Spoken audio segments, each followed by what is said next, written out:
विश्राम मार्केटची गडबड करा समता SIP ची निवड। समता पतसंस्थेनं आणली ग्राहकांसाठी समताज SIP। आता 8% फिक्स्ड रिटर्न सह तुम्हाला मिळणार मोठ्या बचतीची संधी। समता पतसंस्था, टेन्शन नाही, रिटर्न्स निवडा व सुरक्षितता वाढवा। संपर्क 7722010222। त्यांनीच हल्ले करायचे आणि निवेदनही द्यायचे। चोरी तो चोरी ऊपर से सीना चोरी। संदीप कोयटे यांचा विरोधकांवर हल्ला, समता पतसंस्थाची होत असलेली बदनामी व समता पतसंस्थेच्या कर्मचाऱ्यांवर सोमवारी सकाळी बेट नाका येथे झालेल्या भ्याड हल्ल्याचा निषेध राष्ट्रवादी काँग्रेस पार्टी व समता पतसंस्थेच्या कर्मचाऱ्यांच्या वतीने पोलीस स्टेशनला निवेदन देऊन करण्यात आला। यावेळी संदीप कोयटे म्हणाले की समता पतसंस्थेची 2 ते 3 नंबरवरून सोशल मीडियावर बदनामी करण्यात येत आहे। याबाबत आम्ही पोलीस स्टेशनला तक्रार देखील दिली असून पोलीस मात्र 3 दिवस उलटूनही या घटनेचा तपास लावत नसून त्यामुळेच अपप्रवृत्तींचे धैर्य वाढले असून आजचा कर्मचाऱ्यांवरील हल्ल्याचा प्रकार देखील त्यामुळेच होत असल्याचा आरोप संदीप कोयटे यांनी केला आहे। तसेच पोलिसांवर विरोधकांचा दबाव असल्याचा संशय देखील त्यांनी यावेळी व्यक्त केलाय। दरम्यान पोलिसांनी या सर्व घटनेचा लवकरात लवकर तपास लावावा, अन्यथा आम्ही उद्यापासून पोलीस स्टेशनमध्येच ठिय्या आंदोलन करणार असल्याचे यावेळी त्यांनी सांगितलंय। यावेळी समता पतसंस्थेच्या कर्मचाऱ्यांसह राष्ट्रवादी काँग्रेस पार्टीचे सर्व कार्यकर्ते, पदाधिकारी मोठ्या संख्येने उपस्थित होते। कोपरगाव नगरपालिकेच्या नगराध्यक्षपदाकरता आणि 30 नगरसेवकांच्या निवडीसाठी मतदान होणार आहे। ही लोकशाही प्रक्रिया आहे। ही लोकशाही प्रक्रिया विविध अडचणी आणून विरोधी पक्षांनी पुढे ढकलण्याचा प्रयत्न केला, पण न्यायालयाने आम्हाला न्याय दिला, न्यायदेवतेने आम्हाला न्याय दिला। यानंतर सुद्धा विविध माध्यमातून विरोधी पक्ष खोटे नाटे आरोप करीत आहेत।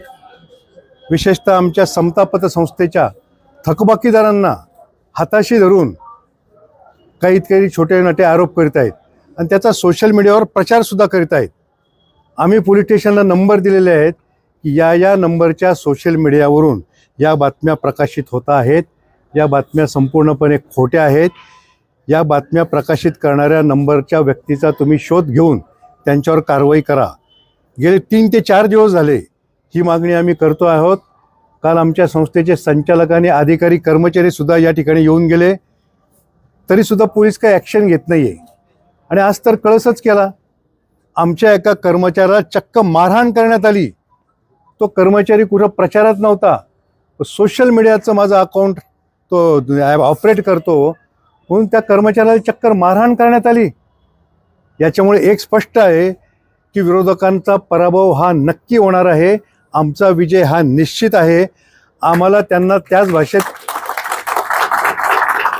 आम्हाला या सर्व मंडळींना त्यांच्याच भाषेत उत्तर निश्चितपणे देता येतं, परंतु आमचा विजय हा निश्चित असल्यामुळे आम्ही विजय होईपर्यंत वाट पाहणार आहोत। विजय आमचा एकदा झाला की मग हे आम्हाला त्रास देणाऱ्यांचा कसा बेत पाहायचा ते आम्ही निश्चितपणे बघू। परंतु सगळ्या कार्यकर्त्यांना माझं आव्हान आहे की आपण शांतता राखायची आहे। आपण शांतताप्रेमी लोक आहोत। आशुतोष दादांचे आपण कार्यकर्ते आहोत। दादांनी कधी आपल्याला दंगामस्ती करायचं शिकवलेलं नाही, त्यामुळे आपण शांततामय मार्गानं या ठिकाणी पोलीस स्टेशनला निवेदन द्यायला आलेलो आहोत।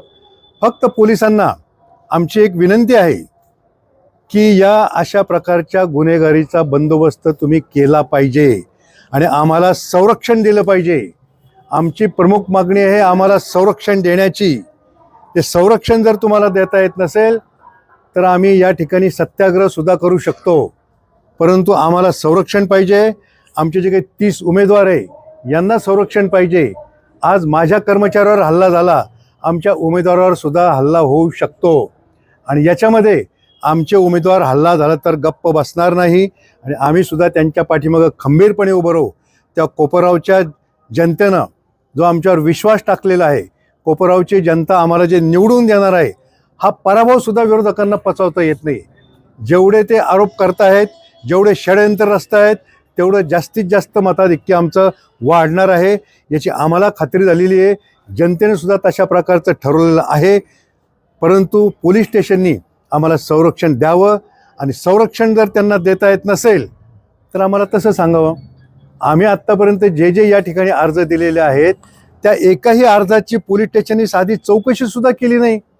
सोशल मीडियाचं जे अकाउंट आहे त्याला ते फोन करून त्या व्यक्तीला ताबडतोब इथं किमान चौकशी करता तरी बोलू शकतात. ते चौकशीला बोलवलं नाही तर कारवाई करायचं लांबच राहिलं. आज आमच्या कर्मचाऱ्याला मारहाण झाली, याचं FIR सुद्धा अद्याप नोंदवलेली नाही. आत्ता नोंदवली, आम्ही या ठिकाणी आल्यानंतर FIR नोंदवली. अशा जर FIR नोंदवणार नसतील तर आम्हाला सुद्धा त्याच पद्धतीने उत्तर देता येतं. परंतु आम्ही सगळे शांतताप्रेमी आहोत. आम्ही शांततामय मार्गानं या ठिकाणी येऊन आंदोलन करू. या तक्रारीची दखल जर पुढच्या उद्यापर्यंत घेतली नाही, उद्या आपण या ठिकाणी येऊन ठिय्या आंदोलन करू की जोपर्यंत आमच्या तक्रारीची दखल घेतली जात नाही तोपर्यंत आम्ही पोलीस स्टेशन सोडणार नाही. काका, आपण जर बघितलं तर गेल्या अनेक वर्षांपासून आपण समाजकारण राजकारणामध्ये आहात, परंतु अनेक निवडणुका पाहिल्या, परंतु यंदाची निवडणूक काही वेगळी होती आणि जे सुसंस्कृत जे राजकारण सुरू होतं कुठेतरी त्याला गालबोट लावण्याचा प्रयत्न होतोय. यंदाची निवडणूक कसं झालेलं आहे, मी जेव्हापासून या मैदानात आलो तेव्हापासून विरोधकांना दिसायला लागलं की आपला पराभव अटळ आहे. त्यामुळे यानं त्या मार्गानं विरोधक काहीतरी कुरघोड्या करायचा प्रयत्न करतायत. परंतु जसं जसे ते कुरघोड्या करतायत तसं तसं लोकांचा विश्वास आमच्यावरचा वाढतो आहे. सर्वसामान्य जनतेचा विश्वास आमच्यावर वाढतो आहे. आणि पोलीस स्टेशननी हे जे काही दहशतीचं काम चालू आहे, आत्ताच आमदार साहेबांनी निवेदन दिलं, मुख्यमंत्र्याला निवेदन दिलं, उपमुख्यमंत्र्याला दिलं की कोपरावच्या दहशतीचा बंदोबस्त करावा.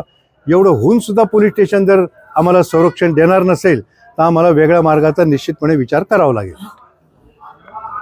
धन्यवाद. चविष्ट मिठाई मिळण्याचं उत्तम व दर्जेदार ठिकाण राजस्थान स्वीट्स. दीपावलीचा सण द्विगुणित करा राजस्थान स्वीट येथील मिठाई व दिवाळीच्या फराळाने. राजस्थान स्वीट्स मध्ये मिळेल सर्व प्रकारची मिठाई तसेच दिवाळीचे सर्व फराळाचे पदार्थ. राजस्थान स्वीट्स, कोपरगाव येथील आमच्या शाखा छत्रपती शिवाजी महाराज स्मारक मागे, ST स्टँड समोर, महाजन सॉमिल, येवला रोड, कोपरगाव. गोदावरी कॉम्प्लेक्स, गाळा नंबर 1, संजीवनी.